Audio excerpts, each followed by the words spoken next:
MacBook is in the air. MacBook is in the air. MacBook is in the air. Vous avez compris de quoi on va parler. Générique.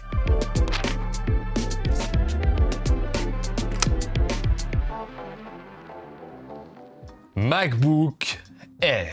Ça, c'est un produit Apple que je connais bien. J'ai même toujours la première version de 2008 et il fonctionne encore. D'ailleurs, il avait des ports sous un petit clapet, c'était vachement astucieux. Mais aujourd'hui, on n'est pas là pour parler du bon vieux temps, on va parler du futur. Et le futur s'accompagne du processeur M2. Commençons tout d'abord par un rapide déballage. Sur le dessus, on voit le MacBook Air de côté. Pourquoi de côté? Pour démontrer sa finesse. Seulement 1,12 cm.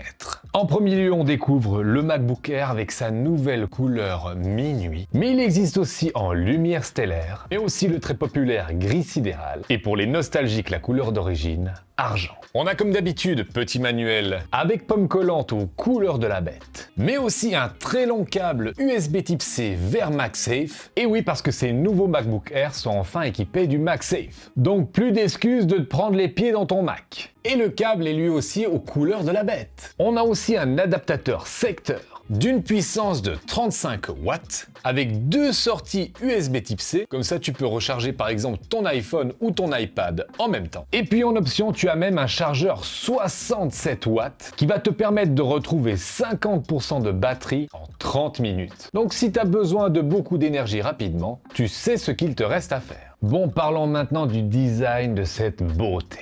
Alors niveau design, il reprend pas mal les courbes des fameux MacBook Pro dernière génération, avec ces fameux patins à l'arrière antidérapants. Au niveau du poids, c'est vraiment un MacBook Air, seulement 1,24 kg. Au niveau des ports, comme je vous l'ai dit, on a du MagSafe, donc c'est un port aimanté qui permet d'alimenter votre MacBook. Avant, on devait recharger avec un USB type C, donc on perdait un port au passage. Et bien là, vous en avez deux libres, et ils sont rien qu'à vous. Petite astuce de Tonton Perrier, si vous avez oublié votre câble MagSafe, eh bien vous pouvez recharger avec la prise USB type C et un adaptateur secteur. Vous pouvez même vous auto-alimenter en connectant le câble USB type C et MagSafe en même temps, et là vous avez l'alimentation infinie. Bon là c'est une connerie, mais ça aurait pu le faire. Et de l'autre côté, on n'abandonne pas la prise jack, parce que oui, un bon petit casque en filaire pour faire du montage, ça fait toujours plaisir.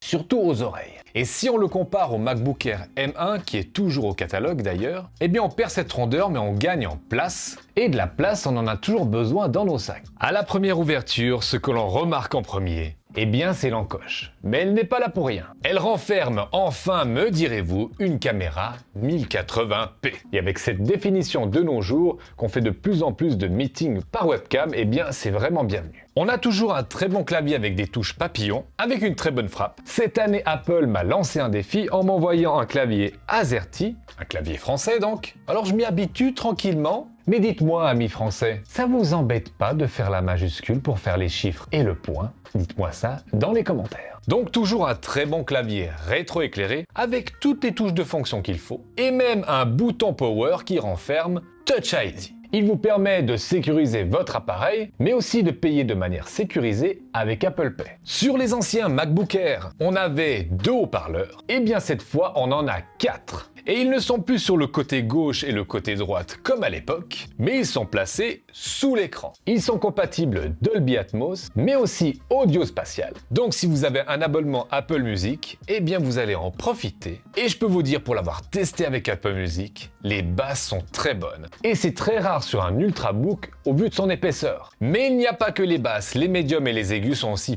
parfaitement maîtrisés. Vous allez même pouvoir remplir une petite pièce sans distorsion. Bon, parlons maintenant de son magnifique écran de 13,6 pouces.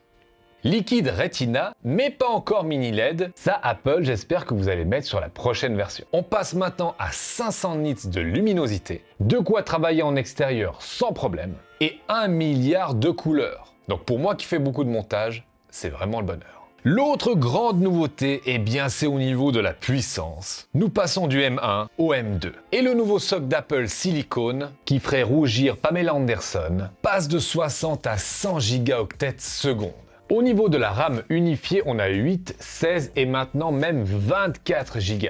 Moi, je suis équipé de la version 16 Go et avec ces 16 Go, vous allez pouvoir faire du montage sur Final Cut avec des flux en 4K sans problème. Par contre, si vous prenez la version 8 Go, eh bien là, ce sera plutôt pour faire de la bureautique et un petit peu de Photoshop.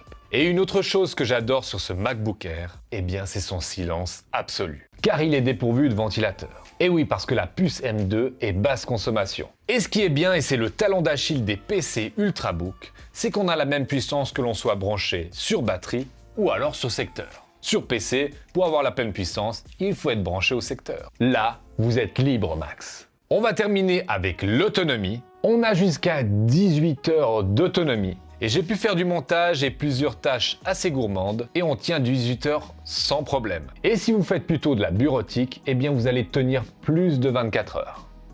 Bon, il est temps de faire le bilan de ce MacBook Air M2. Déjà, un design que moi j'adore particulièrement. On aime ou on n'aime pas, mais ce côté léger est très dans l'air du temps. On a aussi la fameuse puce M2 qui est géniale. Elle a une puissance phénoménale et vous accompagnera même dans les tâches les plus gourmandes si vous avez pris assez de RAM. Bien sûr sur Mac, toujours l'expérience utilisateur. macOS bien sûr avec sa compatibilité avec l'iPhone et l'iPad. AirDrop pour partager des fichiers facilement. J'en passe et des meilleurs. L'autonomie aussi qui tient largement plus d'une journée. Et puis le silence total.